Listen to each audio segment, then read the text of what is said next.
এবার ইংলিশ ফুটবলের ইএফএল দ্বিতীয় লিগে খেলার যোগ্যতা অর্জন করে ইতিহাস সৃষ্টি করল ওলহাম অ্যাথলেটিক ফুটবল ক্লাব। রোববার লন্ডনের ওয়েমলি স্টেডিয়ামে প্লে অফ ফাইনাল খেলায় সাউথএন্ড ইউনাইটেডকে ৩-২ গোলে পরাজিত করে তারা। বিস্তারিত জানাচ্ছেন আমাদের নর্থ ইংল্যান্ডের বিশেষ প্রতিনিধি সৈয়দ সাদেক আহমেদ। ইংল্যান্ডের জাতীয় স্টেডিয়াম ওয়েমব্লিতে সাউথএন্ড ইউনাইটেডের বিপক্ষে ৩-২ গোলে জয়ের পর Oldham Athletic football club England football লিগে ফিরে এসেছে।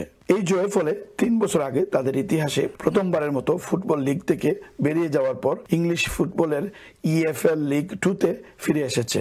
দুই দল মিলে ৫০,০০০-এর অধিক সমর্থক এসেছিলেন ফুটবল প্রেমীদের এই মিলন মেলায়। প্রথমার্ধে সাউথএন্ড ইউনাইটেড গোল করে এগিয়ে থাকলেও দ্বিতীয়ার্ধে প্রথমেই পেনাল্টির মাধ্যমে খেলায় সমতা ফিরিয়ে আনে ওলহাম অ্যাথলেটিক এবং এক গোলে ড্র করে ৯০ মিনিটের খেলা শেষ হয়। অতিরিক্ত ৩০ মিনিটের খেলা শুরু হলে সাউথএন্ড ইউনাইটেড আবার গোল করে এগিয়ে যায়, কিন্তু খেলার শেষের দিকে পরপর ২ গোল করে ২১,০০০ ওলহাম সমর্থকদের সামনে জয় নিশ্চিত করে ওলহাম athletic.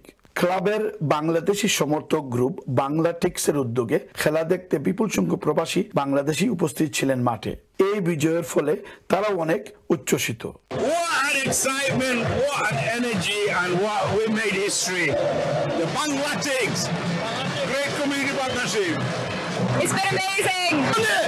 We've won. Oldham, alhamdulillah, I'm not University এবং Kavliya, Oldham back naimo. Oldham is going up. Football is going up. Oldham going up. We are part of history.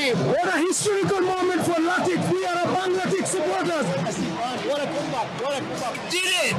ওলহাম Athletic আজ ৩৫ বছর পর এই ওয়েমব্লি এরিনাতে এসে ইতিহাস সৃষ্টি করলো এবং ইতিহাসের সাক্ষী হিসেবে বাংলাটিক্স আমরা আসছিলাম এবং এই ইতিহাসের সাক্ষী হয়ে রইলাম এবং আগামী বছর থেকে ওলহাম অ্যাথলেটিক্স ইংলিশ লিগের ৩য় স্তরে খেলবে এবং আশা করছি আগামীতে বাংলাদেশি কমিউনিটি সহ ব্রিটেনের ওলহামের বিভিন্ন কমিউনিটির মানুষেরা মূলধারার যে খেলার সাথে আরো সম্পৃক্ত হবে, মূলধারার সংস্কৃতির সাথে আরো সম্পৃক্ত হবে।